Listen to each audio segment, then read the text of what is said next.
This is almost looking like a podcast now, isn't it? I've told you guys that I'm not going to spill the beans yet, but definitely there's a lot going on in the background, like trying to get things together to just bring up the show. One of the things I'm going to say is definitely we're going to be having guests on this channel. My podcast, yeah, for now it's just me. Let's enjoy it. I'm the one launching my podcast. If you're clicking this video and you're seeing this beautiful face for the first time, I am Lola, popularly known as Lollydishians, YouTuber filming from the United Kingdom. One way or the other, you've heard the word Japa and you're like, what does that mean?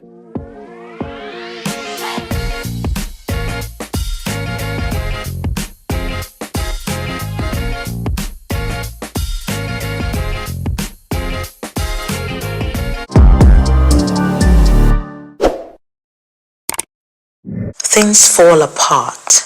Many African families will never be together again. Not because they don't want to be, but because they cannot ever be together again. Firstborn is in Canada, secondborn is in Dubai, the thirdborn is in Australia, fourthborn is in New York, lastborn is in the UK. Parents are in Africa, making trips once in a while to see them in different countries. They are all getting married and having children who will never really meet or know each other.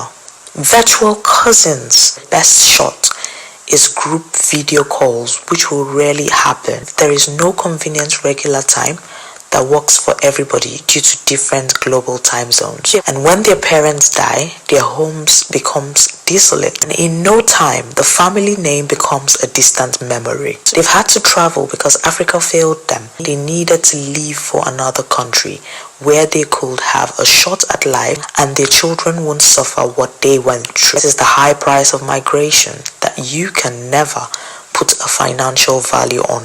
Very few people talk about destruction of families and tearing apart of siblings.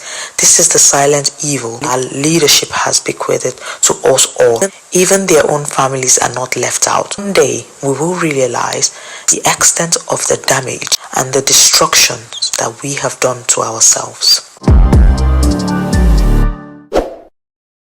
Hello guys, welcome back again to my YouTube channel. It's your girl Lolly D, your creative director, your creative reminder, your beauty babe. This girl is back again, and trust me, she's here with another juicy one. Moving from Nigeria to the UK, be it to the US, be it to Canada or anywhere, and just talking about the realities of the negative effects or impacts that this has got on our Nigerian society. And if you know that this is something you would like to listen to, this is just me sharing some of my ideas and some of the things that I have collated together from research, just to find out, to voice out on the realities of the fact that there are some negative impacts. Sad but true.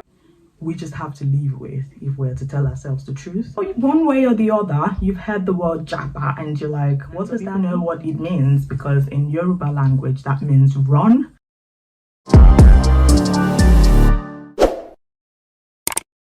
One of the realities of Japa is the fact that you can easily forget family. This is deep and it's really sad, but it's the truth, you know. If you just sit down and analyze it, how many times when you were back home in Nigeria did you have family reunions and, you know, Christmas time, everybody comes together, or things like you guys have events, one way or the other, there's always one event that's going to bring family together, weddings, birthday parties, and one thing or the other. Children come together, you get to know their cousins, they get to know their relatives more, they tend to interact more and things like this. Is something that is really painful to a lot of us that love family, that loves people to be around us. But it's the strange reality, I would say, is now forced through our throat, because now we find ourselves in a system that is totally different from home, and then you find yourself having to do things that you never used to do before. I'm going to dissect this. When I talk about the fact that forgetting family is one of the negatives that comes with Japa, it might sound to some like it's looking vague. I talk to my mom on the phone, I talk to my dad on the phone, I talk to my siblings on the phone, I talk to my cousins on the phone, I talk to people, my friends back home. But you know, you may say, no, Lolly D, I cannot relate. But let me tell you the truth. It can never be like when you're actually there. In a country where we have different time zones and we have to try to fine-tune our time and see when it's best to talk to that relative, sometimes can appear easy but can be really stressful. You really have to be intentional about it, because in a country where sometimes you have shifts to do, talk about childcare, sometimes juggling everything together, having to work sometimes 9 to 9, 10 to 10, and some kind of jobs like that. Some people, for that, they even do it worse. They just pack and shift. Tell me what time they have to actually speak to their family. In reality, even when they tend to, it's always like, let us just quickly round up the score because I have 1 or 2 things I need to do, because I'm doing it all alone, if that makes sense. If I'm not doing it all alone, then I have to pay extra money. When am I going to be able to stand on my own and have that business like most of my mates are in Nigeria? But this is the truth. This is the sad reality. If you go back home, you would notice the bond that you can have with family. Sometimes I've heard of a certain person who her parents living too far away from her house, and every Sunday the tribe, like, it's a reality for them that their parents are going to come over every Sunday. They eat the party jollof rice, they come together, they bond with the children and things like that. Now take an example where those kind of people then transferring themselves over from Nigeria to another place. Do you think it's going to be easy, even on the kids, when they're already used to their grandparents coming around and their cousins or relatives easily coming around for Sunday meetings, coming together, family reunions? It's not going to be easy, because that Sunday is going to come in the abroad and these children are going to be like, what's going on here? Everything seems dead most of the time for those that just come in, because it then takes time for you to build a community, or community of friends or people that you call family to help you if you actually someone that has family in the abroad, if that makes sense. What am I saying? It can make you forget family, because the things you would have done, like maybe talking for hours, seeing yourselves, bonding, coming together as cousins, family and all of that, is not something you're going to prioritize when you travel out, because you then have to be setting up your time, taking extra effort to make that time available, because in reality it's not gonna be like before. That's the truth. Praying hard for our country to be better, because a lot of people that are in this part of the world, they actually wish that they can be back home where their parents are. It's a sad reality, but it is what it is at the moment. Coming abroad most of the time is going to affect. It might not totally destroy, but it's totally going to affect the family relationship. That's number 1. I know most of the time we want to be positive in raising our children, many things that we want to instill in them, and we're hoping, and even when people tell us some realities, we're like, God forbid, that's not going to be it. God forbid. But the truth is, we are opening ourselves to more danger of raising kids in a way that they would forget their real culture. They are prone to forget their true, like where they're from, because they have moved to an environment that is totally different, where they are meant to acclimatize, especially if they have gotten to a certain age. And if they were actually born in this part, literally they're going to associate themselves with children that were born here, and the way they were raised is totally different from how we were raised back home. Now let's start from greeting. That in this part of the world, greeting is not the way we take it back home. You know how much we take greeting. You can't pass someone and not greet. It will look like this person is just disrespectful. The way they will tag you, they'll look at you, this person, this one does not have respect. Me, an elderly person, they just pass, greet, blah, blah, blah. It's a big deal, if that makes sense. I know that my Nigerian people can relate. But then, in this part of the world, who are you? Like, I don't know you. I don't have to greet you. Definitely, if you're going to raise a child here, one of the things that they may not learn to quickly want to do is greet.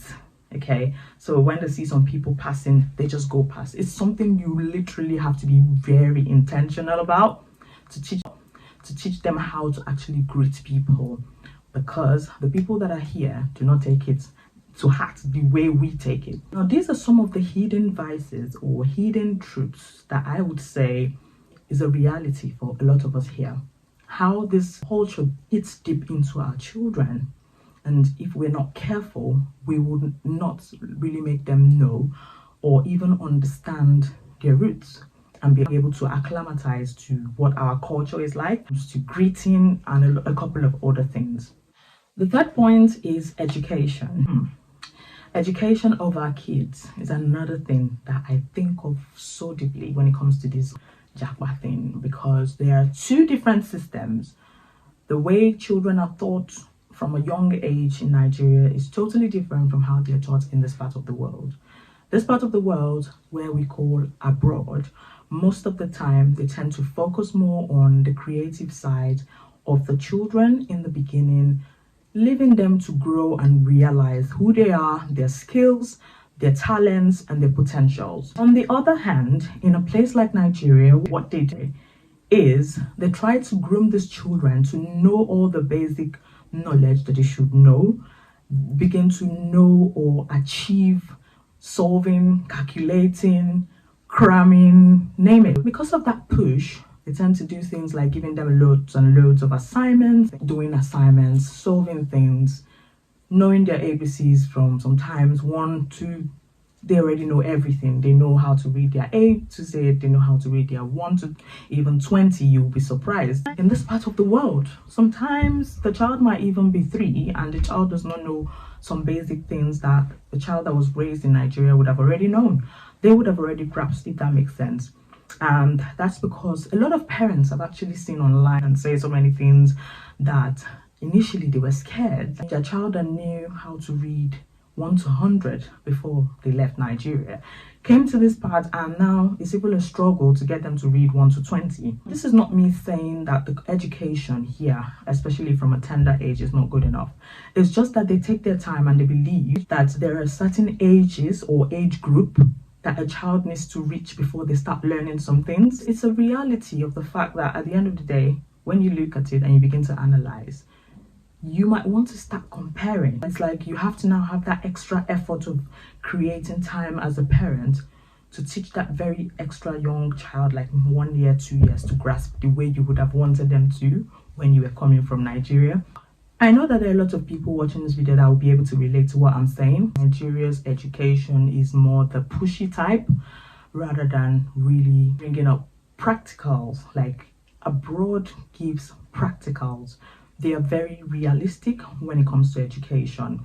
Realistic of how you can learn from your environment, how you can learn from realizing your potentials, your inner potentials, the things you can do. Honestly, if I'm to choose, it's gonna be really hard to choose one over the other, because I just feel that they've got their blessings or advantages in one way or the other. But having said that, what I can bring out as a negative from this is, if you are that parent that has lived in Nigeria for a while, you're used to having loads of lesson teachers for your children. You have learned the habit of making them always engaged with their academics and things like that. And then you get to an environment where, yes, they read, they have curriculums and blah, blah, blah. But you just notice that that child is way ahead of the mates, because the things that their mates are learning are the things that your child has learned maybe 2 classes back in Nigeria, if that makes sense. So yeah, there's a couple of things here and there. The next part that I want to talk about is a very sensitive one. It's the one that I know that it gets to a lot of people, and I really pray that things change. But let us get to the next point. Another hidden or negative thing I'm going to say that this whole Japa thing is causing, but we might never really think about, is the fact that in our own country, Nigeria, we are now losing a lot of professionals. Like a whole lot of intelligent people, intelligent doctors, intelligent professors, intelligent nurses, and name it, lawyers, and potentials, talents. A lot of them we have lost because everyone is scared of things like the security issues that we've got back home, and in the bid to find a more secure environment for themselves and a place where they could actually grow and explore their talents and their potentials and their knowledge.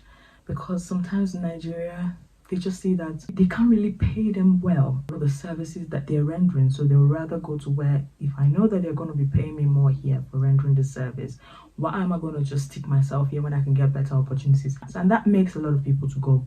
But what am I saying? This affects us back home. Now in Nigeria, there will be a lot of opportunities probably and some kind of professionals. There are more spaces.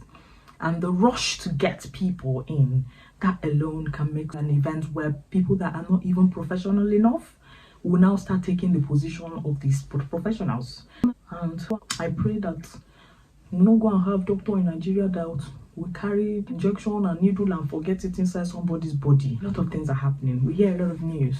Negligence here and there. And we also hear good news about the fact that some really brilliant, intelligent doctors and professionals in this part of the world doing exploits, you know? And it's just like, wow, all of these people, they're Nigerians. How would they have been if they were doing all of these exploits back home in Nigeria? Growing our economy and making things better for the whole world, the whole society. Talent being taken away from the real world where they came from, where they should have been allowed to grow, where they should have been allowed to explore and have and even create better opportunities for the upcoming ones and the upcoming generation. I really hope that this new generation that is coming up is going to do better. To end this video, I'm just going to say that there's a popular saying, there is no place like home. But I want us to think about it deeply. There is no place like home. I really pray and hope that things are going to get better in Nigeria so that the home will be a positive place to be, rather than us using that idiom in a negative way, where the home is negative and we're like, there is no place like home.